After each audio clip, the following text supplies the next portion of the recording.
Ini saya ucapkan beribu-ribu terima kasih atas kehadirannya. Semoga antum diganjar oleh Allah Subhanahu wa taala. Amin.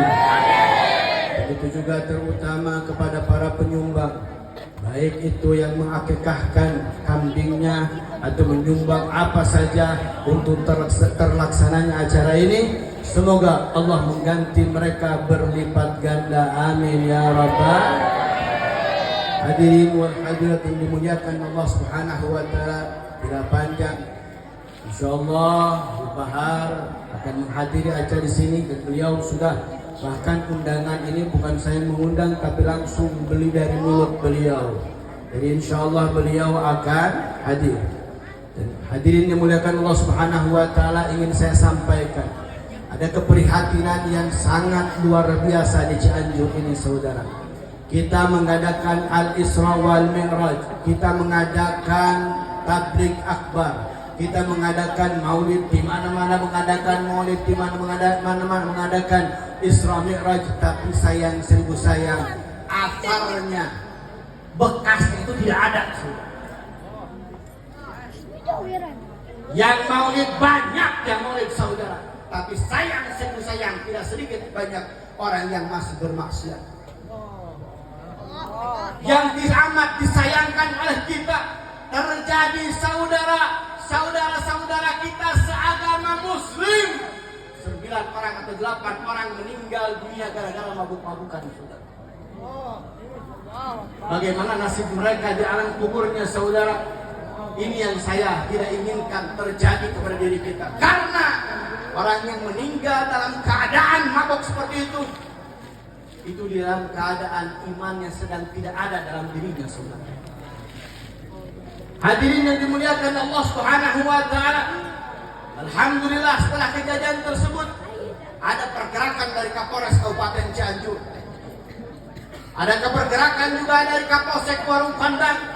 Saya ucapkan beribu-ribu terima kasih kepada Kapolres dan Kapolsek. Saya apresiasi yang luar biasa, betul. Andai kata Kapolres dan Kapolsek Cianjur membasmi minuman keras, dukung apa tidak? Dukung apa tidak? Kalau mereka butuh bantuan kepada kita untuk membantu kita bersama-sama mencuiting, siap turun apa tidak? Siap turun apa tidak? Takbir! Takbir!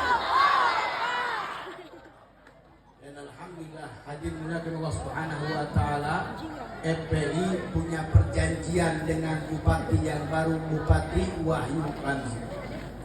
Apa salah satunya? Banyak itu poin-poinnya, diantaranya Cianjur bebas minuman keras, Cianjur bebas narkoba, Cianjur bebas pelacuran, Cianjur bebas dari tempat maksiat, saudara.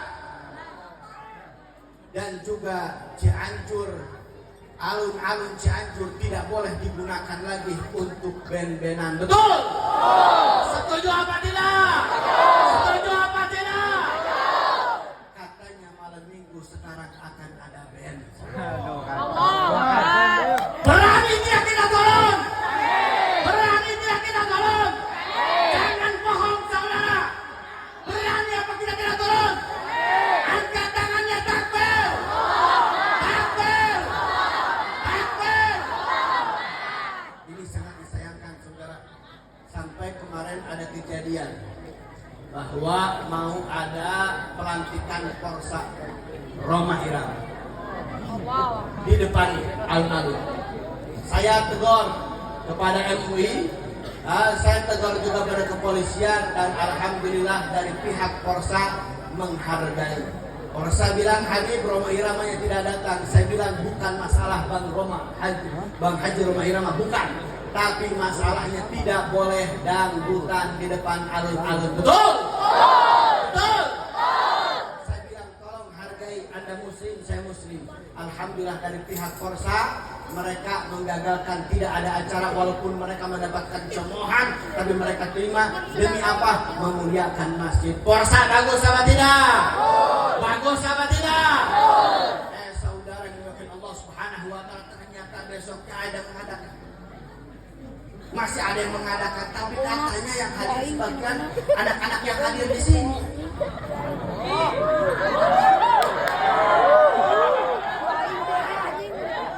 Alasannya ngontrol, tahunya joget. Erotis lagi jogetnya saudara. Pantas tidak orang seperti itu mengaku umat Nabi Muhammad, pantas sama tidak? Pantas sama tidak? Saudara, kita bukan orang alim, kita bukan orang pintar, kita bukan orang soleh. Tapi kalau kita untuk bermaksiat di depan masjid tidak pantas, betul? Betul? Maka daripada itu hadir muliakan Allah Subhanahu wa taala, semoga ini terdengar oleh ulama-ulama, ini terdengar oleh juga dari pihak kepolisian. Semoga acara tersebut digagalkan. Betul? Betul? Dan hadir muliakan Allah Subhanahu wa taala. Saya tadi ngobrol-ngobrol dengan kepolisian. Ternyata bandar-bandar itu kenapa mereka masih mau untuk berjualan? Karena keuntungannya itu luar biasa, berlipat ganda. Dahulu ada oknum-oknum aparat yang suka membacking. Sekarang dilihat untungnya gede, oknum aparatnya sekarang yang jualan. Gelondo, edanda. Yang saya sayangkan, hasil dari uang tersebut dikasihkan ke anak istrinya. Apa yang Anda tahu? Itu mereka memakan makanan yang haram. Yang pertama, orang memakan makanan yang haram tidak akan diterima doanya Allah Subhanahu wa taala. Yang kedua, hati-hati, anaknya akan menjadi anak yang bandel. Hati-hati, istrinya juga bakal berani untuk melawan. Hadirin yang muliakan Allah Subhanahu wa taala, ketika saya tanya kenapa kok ini bisa, ternyata perdanya masih menggunakan pipiring alias tindak pidana ringan. Jadi hanya cukup untuk di sidang, paling itu juga, itu luar biasa, di sidang itu udah luar biasa. Di sidang dan hanya bayar duit 250.000. Jadi bagi mereka ringan. Maka ini hati muliakan Allah Subhanahu wa taala. Kita punya perjanjian dengan bupati, di antaranya Cianjur harus dibebaskan daripada narkoba dan juga daripada minuman, bahkan daripada obat-obatan. Kita harus mendorong bupati untuk memberikan peraturan bahwa siapapun yang menjual bahkan yang membelinya dihukum minimal 2 tahun. Setuju apa tidak? Setuju apa tidak? Kalau saya perlukan Anda untuk turun, untuk mendatangi DPRD, untuk mendatangi bupati sebagai tanda bukti dukungan kepada bupati, sebagai dukungan kepada DPRD bahwa rakyat Cianjur ingin bebas dari tempat permaksiatan, Cianjur ingin bebas daripada minuman keras, Cianjur ingin bebas daripada pelacuran saudara. Siap kalian turun? Siap kalian turun? Takbir! Takbir! Awas, pada waktunya nggak datang. Yang kedua saudara, yang terakhir saudara, ingin saya sampaikan, kemarin ada polemik nasab. Betul? Saya tidak pernah membahas di mana-mana. Saya tidak pernah membahas di mana-mana. Ada apa ini sebenarnya yang namanya polemik nasab ini, ada apa? Kalian tolong dengarkan dengan baik-baik. Jangan ngobrol dulu sebentar. Jangan ngobrol dulu, dengarkan baik-baik. Jangan sampai salah paham. Ini bukan masalah nasab pada dasarnya, tapi ini masalah politik, saudara. Ini masalah politik. Apa politiknya? Di Indonesia ini ada orang-orang yang berpengaruh luar biasa, yang jujur, yang istiqomah, yang tidak bisa dibayar. Siapa beliau? Beliau adalah Habib Rizik Syihab. Yang kedua adalah Habib Bahar bin Smith. Yang ketiga adalah Habib Taufik. Sekarang merambah saudara, Habib Lutfi pun sekarang dikejar saudara. Begitu juga Habib Syekh bin Abdul Qadir As-Segaf sekarang juga mulai. Kenapa? karena orang-orang ini punya masa dan orang-orang ini adalah orang-orang yang lurus, saudara. Andai kata Habib Rizik berkolaborasi dengan Habib Bahar, berkolaborasi dengan Habib Taufik, Habib Lutfi bin Yahya dan Habib Syekh bin Abdul Qadir As-Segaf, mereka memerintahkan kepada para alim ulama, mereka memerintahkan kepada masyarakat, kepada umat Islam, maka umat Islam bakal siap turun untuk membela negara Republik Indonesia. Betul? Kalian tahu negara kita itu dalam keadaan tidak baik-baik saja. Kita karena kita nggak tahu, kita tenang-tenang saja. Bagi yang tahu, bagi yang berpikir, itu ada ketakutan yang luar biasa. Kalian bangga dengan sekolah, kalian bangga dengan ngaji, tapi kalian tidak mau bela negara ini. Percuma, hasil ngajimu, hasil sekolahmu nanti tidak akan bermanfaat. Maksudnya bagaimana nih? Kalian boleh catat, saudara, tidak sedikit sekarang lulusan daripada S1, S2 dan S3 banyak yang nganggur. Betul? Apalagi SMA banyak yang nganggur, saudara. Kalau mau kerja Anda harus bayar 2 juta, 3 juta sampai 10 juta. Betul?